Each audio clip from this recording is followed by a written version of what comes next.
গল্পের সওদাগর চ্যানেলে আপনাদের সবাইকে স্বাগতম। আজকে আমরা শুনব হুমায়ুন আহমেদের লেখা ছোট গল্প কৃষ্ণপক্ষ। হানিফ দাঁড়িয়ে আছে জারুল গাছের নিচে। জায়গাটা বেশ সুবিধাজনক। গাছগাছরায় ঝুপড়ির মতো হয়ে আছে। দূর থেকে তাকে দেখার উপায় নেই।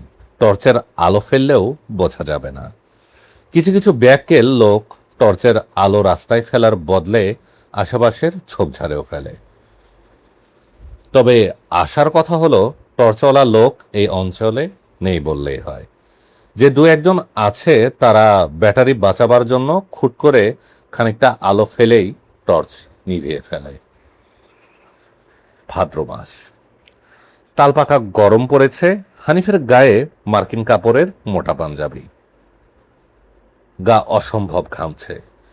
অবশ্য এরকম অবস্থায় সবসময় তার গা ঘামে। মাঘ মাস হলেও ঘামত। বড় ধরনের কোনো কাজের আগে আগে তার এমন হয়। মানুষ মারা সহজ কোনো কাজ না, বড় কাজ। হানিফ দাঁড়িয়ে আছে নবগঞ্জের মুন্সি রইসুদ্দিন নামের একজন লোককে খুন করার জন্য। মুন্সি রইসুদ্দিনকে সে চেনে না। লোকটা ভালো কি মন্দ তাও জানে না, তবে মন্দ হবারই সম্ভাবনা।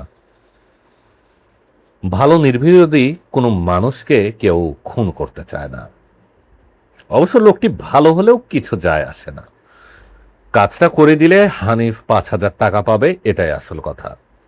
5,000-এর মধ্যে 1,000 তাকে দেওয়া হয়েছে, বাকি 4,000 কাজ শেষ হলে পাওয়া যাবে। আজ কাজ শেষ হলে আজ রাতেই। এইসব ব্যাপারে টাকা পয়সা নিয়ে কেউ ঝামেলা করে না। মাঝে মাঝে বেশিও পাওয়া যায়। 3 বছর আগে এইরকম একটা কাজের জন্য 2,000 টাকা বেশি পাওয়া গেল। 6,000-এর চুক্তি হয়েছিল। পুরো টাকাটা পাওয়ার পর হানিফ বলল, বকশিস দিবেন না?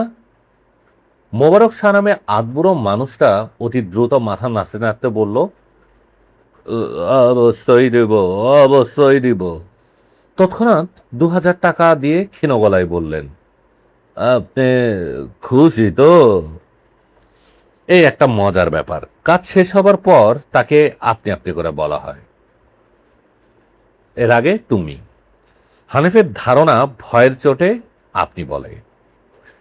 হানিফ মোবারক শাহ নামের বুড়ো লোকটিকে বলেছিল, আমি বসতেছি, কাজ ঠিক মতো সমাধা হয়েছে কিনা খোঁজ নিয়ে আসেন, তারপর যাব। মোবারক শাহ চমকে উঠে বলেছিল, তার দরকার হবে না। আপনার কথা 16 আনা বিশ্বাস করতেছি। আপনার বসতে হবে না, আপনি যান। একটু বসি, এক কাপ চা খেয়ে যাই। মোবারক শাহ ফ্যাকাশে মুখে বলেছে, চায়ের আয়োজন তো বাড়িতে নাই, আপনি দোকানে গিয়া চা খান, ভাঙতি টাকা দিতাছি। এ বলে 5 টাকার ময়লা একটা নোট বের করে দিল। হানিফ নোটটা পকেটে রাখতে রাখতে মনে মনে হেসেছে। লোকটার ভয় দেখতে মজা লাগছে। হারামজাদা, মানুষ মারবার সময় খেয়াল ছিল না। আপনি তাহলে এখন যান, বেশিক্ষণ থাকুন ঠিক না। হানিফ উদাস গলায় বলল, কোনো অসুবিধা নাই। আপনি হইলেন বিদেশি লোক, আপনারে সন্দেহ করব? আরে না, কি সন্দেহ করব? এত বড় গঞ্জ, বিদেশি লোক তো থাকবই। 1 গ্লাস পানি দিতে বলেন। পানি দিতাছি, পানি খাইয়া তাড়াতাড়ি যান। পানি খাওয়ার পরও হানিফ চায় না। জর্দা দিয়ে পান খেতে চায়। পান মুখে নিয়ে বিড়ি ধরায়, উদাস ভঙ্গিতে টানতে থাকে। আসলে কাজ শেষ হবার পরপরই জায়গা ছেড়ে চলে যেতে তার ইচ্ছে করে না। বড়ই ক্লান্ত লাগে, ঘুম পায়। তাছাড়া এইসব ঘটনার পর কিসব কথাবার্তা রটে, সেগুলোও শুনতে ইচ্ছে করে। থানা থেকে পুলিশ সাহেব এসে চারদিকে মিথ্যা আতঙ্ক জাগিয়ে তোলে। একে ধমকায়, তাকে ধমকায়। এগুলো দেখতেও ভালো লাগে। পুলিশ সাহেব মুখে দুঃখ এবং রাগ রাগ ভাব ফোটাতে চেষ্টা করেন, কিন্তু পারেন না। পুলিশ সাহেবের মুখ দেখেই মনে হয় তিনি গভীর আনন্দ বোধ করছেন। খুন খারাপি মানেই তাদের পকেটে কাঁচা পয়সা ঢোকা। কাজেই এইসব ঘটনায় তারা আনন্দিতই হবেন, এটাই স্বাভাবিক। খুব কম করে হলেও 10-12 জনকে ধরে হাজতে পুরে দিবেন। ওদের ছাড়াতে টাকা লাগবে। খুনির শত্রুদের টাকা দিতে হবে। যে খুন হয়েছে তার আত্মীয় স্বজনদেরও টাকা খরচ করতে হবে। টাকারই খেলা। পায়ের কাছে মর্মর শব্দ হলো। হানিফ চমকে খানিকটা সরে গেল। সাপখোপ হতে পারে। ভাদ্র মাস হলো সাপের মাস। গরমে অতিষ্ঠ হয়ে তারা গর্ত ছেড়ে বের হয়। হানিফের সঙ্গে একটা টর্চ আছে। আলো ফেলে দেখবে নাকি ব্যাপারটা কি? না, সেটা ঠিক হবে না। আশেপাশে কেউ নেই। টর্চ জ্বালালেও কোনো ক্ষতি হবে না। তবু সাবধান থাকা ভালো। পায়ে ঝিঝি ধরে গেছে। কতক্ষণ ধরে সে দাঁড়িয়ে আছে তা নিজে ধরতে পারছে না। মাঝে মাঝে মনে হয় সময় কাটছেই না। আবার মাঝে মাঝে মনে হয় অতি দ্রুত কেটে যাচ্ছে। হানিফ বসল। হাতের আঙ্গুলে আগুন আড়াল করে সিগারেট ধরালো। পকেটে 10টা সিগারেট নিয়ে এখানে এসে দাঁড়িয়েছিল। এখন সিগারেট আছে 3টা। 7টা এর মধ্যে খাওয়া হয়ে গেছে। এর থেকে মনে হচ্ছে রাত কম হয়নি। হানিফ রুমাল দিয়ে ঘাড় মুছল। অন্য সময় এতটা ঘামে না, আজ বড় বেশি ঘামছে। মুখের ভেতরটাও নোনতা লাগছে। মানুষের মুখের ভেতরেও কি ঘাম হয়? মনে হয় হয় না। না হলে মুখের ভেতর নোনতা নোনতা লাগতো না। ঘুটঘুটে অন্ধকার। কৃষ্ণপক্ষের রাত। অন্ধকার হবেই। আকাশে মেঘ থাকায় নক্ষত্রের আলোও নেই। খুন করার জন্য সময়টা ভালো না। এরকম অন্ধকার রাতে ভুল ভ্রান্তি হয়। ভুল লোক মারা পড়ে। চাঁদনি রাতে হলে ভুল ভ্রান্তি হয় না। কে আসছে দূর থেকে দেখা যায়। সবচেয়ে ভালো হয় দিনের বেলা। তবে এই জাতীয় কাজকর্ম দিনের আলোয় হয় না বললেই হয়। কৃষ্ণপক্ষে কাজ করতে হবে বলেই হানিফ গতকাল সন্ধ্যায় 2 ব্যাটারির এই টর্চ লাইটটা কিনেছে। কাজ করার আগে মুখে আলো ফেলে দেখে নিতে হবে লোক ঠিক আছে কিনা। একবার আলো ফেললেই চিনতে পারবে। আলো না ফেলে হাঁটা দেখেও চিনতে পারবে লোকটা হাঁটে খুঁড়িয়ে খুঁড়িয়ে। ডান পায়ে কোনো দোষ আছে বলে মনে হয়। লোকটাকে সে যাতে চট করে চিনতে পারে সেই উদ্দেশ্যে গতকাল তার সঙ্গে আলাপও করেছে। লোকটা প্রতিদিন ভোর 8টার ট্রেনে মোহনগঞ্জ থেকে যায় বারহাট্টা, ফিরে রাত 10টার ট্রেনে। দলিল লেখক। দলিল লেখকরা সাধারণত হতদরিদ্র হয়। এ সেই শ্রেণীর না। এর পয়সা করি ভালো আছে। বাড়িতে টিনের বড় বড় 2টো ঘর। বাংলা ঘরের পশ্চিম দিকে টিউবওয়েল। লম্বা বাঁশের আগায় অ্যান্টিনা দেখে বোঝা যায় টেলিভিশনও আছে। নিশ্চয়ই ব্যাটারিতে চালায়। এই অঞ্চলে এখনো ইলেকট্রিসিটি আসেনি। ব্যাটারিতে টিভি চালানো খরচান্ত ব্যাপার। তবে লোকটা কঞ্জুস ধরনের। গতকাল সকালে কিছুক্ষণ সঙ্গে থাকায় তার স্বভাব চরিত্র পরিষ্কার বোঝা গেছে। হানিফ ডিস্ট্রিক্ট বোর্ডের সড়কে তার অপেক্ষায় দাঁড়িয়েছিল। মোহনগঞ্জ রেল স্টেশন পর্যন্ত সঙ্গে সঙ্গে যাবে। এতে চেহারাটা মনে গাঁথা হয়ে যাবে। অন্ধকারে চিনতেও অসুবিধা হবে না। লোকটি মাটির দিকে তাকিয়ে দ্রুত পায়ে হেঁটে ডিস্ট্রিক্ট বোর্ডের সড়কে উঠে এলো। হানিফ সঙ্গে সঙ্গে বলল, ভাইজানের সঙ্গে ম্যাচ বাক্স আছে? একটা সিগারেট ধরাবো। রইসুদ্দিন সরু চোখে তাকালো। নিতান্ত অনিচ্ছায় দেশলাইয়ের বাক্স বের করল। হানিফ তার সিগারেটের প্যাকেট এগিয়ে দিল। হাসি মুখে বলল, নেন ভাইজান নেন, আপনিও একটা ধরান। লোকটা তৎক্ষণাৎ হাত বাড়িয়ে সিগারেট নিল। নিতান্ত অপরিচিত একজন মানুষের কাছ থেকে সিগারেট নিতে বিন্দুমাত্র সংকোচ বা দ্বিধা দেখালো না। কঞ্জুস প্রকৃতির লোকজনের এই হচ্ছে লক্ষণ। যা পাওয়া যায় তাই নিয়ে নেওয়া। হানিফ বলল, স্টেশনের দিকে যান নাকি ভাইজান? আমি একজন চাউলের পাইকার, চাউল কিনতে আসছিলাম। দরে বলল না, এদিকে চাইলের দর বেশি। লোকটি সব কথার জবাব এক অক্ষরে দিচ্ছে। কঞ্জুস ধরনের মানুষদের এটাও এক ধরনের আচরণ। মুখের কথাও তাদের কাছে টাকা পয়সার মতন। সহজে খরচ করতে চায় না। লোকটা বাজারে ঢোকার মুখে 1 খেলি পান কিনল। হানিফ সঙ্গে আছে, একবার জিজ্ঞেস করলো না পান খাবে কিনা, অথচ কিছুক্ষণ আগে তার কাছ থেকে সিগারেট নিয়ে বিনা দ্বিধায় খেয়েছে। আশ্চর্য লোক। হানিফ দুপুরের দিকে রইসুদ্দিনের বাড়িতে গিয়ে উপস্থিত হলো। এটা তার দীর্ঘদিনের অভ্যাস। কাজকর্ম করার আগে ওই বাড়িতে একবার যাবেই। রইসুদ্দিনের বাড়ি তার পছন্দ হলো। হিন্দু বাড়ির মতো পরিষ্কার পরিচ্ছন্ন বাড়ি। ফুটফুটে একটা সবুজ শখ পরা মেয়ে বাংলা ঘরের উঠোন ঝাড় দিচ্ছে। হানিফ মধুর গলায় বলল, ও মা, তুমি এ বাড়ির? হ। আমার জন্য গ্যালাসে কইরা পানি আনো তো, তিয়াস লাগছে। মেয়েটি ভিতরে চলে গেল। কেমন হেলতে দুলতে যাচ্ছে, দেখতে ভালো লাগছে। 5-6 বছর বয়স হবে, কিন্তু পরিষ্কার কাজকর্ম। কি সুন্দর করে উঠান ঝাড় দিচ্ছে। মেয়েটি ফিরে এলো খালি হাতে।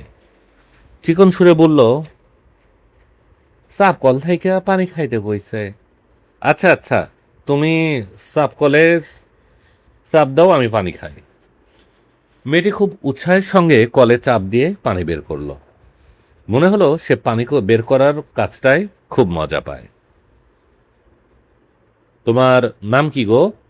ময়না। বড় ভালো নাম ময়না। রাইসুদ্দিন সাহেব তোমার কে হয়? বাজান হয়। আচ্ছা আচ্ছা, ভালো। হানিফের একটু মন খারাপ হলো। ঘটনা ঘটে গেলে নিশ্চয়ই এ মেয়েটা ডাক ছেড়ে কাঁদবে। কাঁদলেও কিছু করার নেই, ঘটনা সে না ঘটালে অন্য কেউ ঘটাবে, ব্যাপারটা একই। মাঝখান থেকে এতগুলো টাকা হাতছাড়া হবে। টাকার খুবই দরকার। হাত এখন একেবারেই খালি। তার বউ খানিকটা শৌখিন ধরনের মেয়ে, অভাব সহ্য করতে পারে না। একবেলা উপোস দিলেই চিৎকার করে বাড়ি মাথায় তোলে। ছেলেমেয়েগুলোকে ধরে ধরে পিটায়। সাপের মতো ফোঁস করতে করতে বলে, সর সর। টাকা পাওয়া গেলে মাস 6 জন্য নিশ্চিন্ত। শ্যামগঞ্জ বাজারের মেয়ে মানুষটার কাছেও তাহলে ইজ্জত নিয়ে যাওয়া যাবে। মেয়ে মানুষটা বড় তুচ্ছ করছে। গত মাসে একবার গিয়েছিল, দরজা ধরে কঠিন গলায় বলল, আর যান গিয়া, ঘরে লোক আছে। হানিফ আবার সিগারেট ধরালো। আর একটা মাত্র বাকি আছে। সে সিগারেটটা ধরানো যাবে না। কাজের শেষে একটা সিগারেট ধরাতেই হয়। টিপ টিপ বৃষ্টি পড়ছে। সিগারেটের আগুন খুব সাবধানে বৃষ্টির ফোঁটা থেকে আড়াল করে রাখতে হচ্ছে। বৃষ্টির ফোঁটায় আগুন নিভে গেলে সিগারেট আর ধরানো যাবে না। রাতে ট্রেন আসতে আজ এত দেরি করছে কেন কে জানে। লোকাল ট্রেনগুলোর আসা যাওয়ার কোনো ঠিক ঠিকানা নেই। খুব বেশি দেরি করলে রইসুদ্দিন নামের রোগা কঞ্জুস লোকটা হয়তো আসবেই না। বড়হাট্টায় আত্মীয় স্বজনের বাড়িতে থেকে যাবে। আরও একটা দিন অপেক্ষা করতে হবে। এইসব কাজে অপেক্ষায় যন্ত্রণা, বড় যন্ত্রণা। একবার এরকম একটা কাজে 11 দিন অপেক্ষা করা লাগলো। লোকটাকে কিছুতেই একা পাওয়া যায় না, সব সময় একজন না একজন সাথে থাকে। অতি সাবধানী লোক, এত সাবধান হয়েও লাভ হয় না। লক্ষিন্দর লোহার ঘর বানিয়েও বাঁচতে পারে নাই। এ লোক অবশ্য সাবধানী না, একা একাই ঘোরাফেরা করে। তার এত বড় একজন শত্রু আছে তা বোধহয় জানেও না। না জানাই ভালো। জানলে সারাক্ষণ ভয় ভয়ে থাকতে হয়। মৃত্যু ভয় দিয়ে বেঁচে থাকার চেয়ে মরে যাওয়া ভালো। তাছাড়া মরাটা ভয়াবহ কিছু না। একদিন সবাইকে মরতে হবে। রোগে ভুগে বিছানায় শুয়ে কাতরাতে কাতরাতে মরার চেয়ে এইভাবে মরে যাওয়া ভালো। কষ্ট অনেক কম। মৃত্যুর পর শহীদের দরজা পাওয়া যায়। মৌলানা সাহেব একবার ওয়াজে বলেছিলেন, অপঘাতে মৃত্যু আর পেটের অসুখে মৃত্যু, এই দুয়ের জন্য আছে শহীদের দরজা। মৌলানা সাহেবদের সব কথা কেন জানি বিশ্বাস করতে মন চায় না। পেটের অসুখে মৃত্যু হলে শহীদের দরজা পাওয়া যাবে কি জন্য? কারণটা কি? সত্যি হলে অবশ্য ভালোই হয়। তাহলে বড় মেয়েটা শহীদের দরজা পায়। মেয়েটা মারা গেলেও পেটের ব্যথায়, কোনো চিকিৎসা করতে পারেনি। কি চিকিৎসা করাবে? হাতে নাই একটা পয়সা। মেয়েটা ছটফট করেছে আর বলেছে, বাজান, আমার ডাক্তারের কাছে লইয়া যাও। হানিফ নিয়ে গিয়েছিল। ডাক্তার সাহেব গম্ভীর মুখে বলেছিলেন, পেট কাটা লাগবে, 3000 টাকা খরচ হবে কমসে কম। আছে টাকা? না থাকলে সরকারি হাসপাতালে ভর্তি করে দাও। হানিফ তাও পারেনি। মেয়েটা কোলের উপর ছটফট করতে করতে মরল। বড় মেয়েটার মৃত্যুর পর মানুষ মারার প্রথম কাজটা হানিফ করে। যে মানুষটাকে প্রথম মারে তার নাম ছিল দবির। মরার সময় সেও অবিকল তার মেয়ের মতো ছটফট করতে করতে হানিফকে বলল, আপনি আমারে ডাক্তারের কাছে লইয়া যান। কি আশ্চর্য কথা, যে তার পেটে ছোরা বসিয়েছে তাকে অনুরোধ করছে ডাক্তারের কাছে নিয়ে যেতে। মৃত্যুর সময় মানুষ অদ্ভুত অদ্ভুত কাণ্ড কারখানা করে, কেন করে কে জানে। একবার এক লোকের পেটে ছোরা বসাবার পর দুহাতে পেট চেপে পড়তে পড়তে খুবই অবাক গলায় জিজ্ঞেস করছিল, ভাইজান, আপনার নাম কি? মৃত্যুর সময় মানুষের মাথায় বোধ হয় কিছু একটা হয়, সব গোলমাল হয়ে যায়। তার বড় মেয়েরও তাই হয়েছিল। মৃত্যুর ঠিক আগে আগে সে তাকে জড়িয়ে ধরে বলেছিল, ভাইজান, আপনি হাসতেছেন কেন? কি হয়েছে? হানিফ তখন হাসছিল না, চিৎকার করে কাঁদছিল।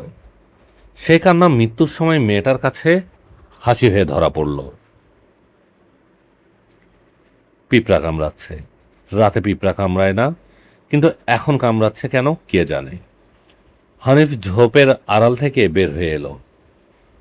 প্রায় তার সঙ্গে সঙ্গে দেখা গেল রইসুদ্দিন আসছে, পা টেনে টেনে আসছে। হানিফ ছোট্ট নিঃশ্বাস ফেলল। সে সিগারেটটা রয়ে গেছে, কিছুক্ষণের মধ্যেই তা ধরানো যাবে। তবে দেশলাই ভিজে গেছে। ভেজা দেশলাই দিয়ে এই সিগারেট ধরানো সমস্যা হতে পারে। এই নিয়েই সে খানিকটা চিন্তিত এবং বিষণ্ণ।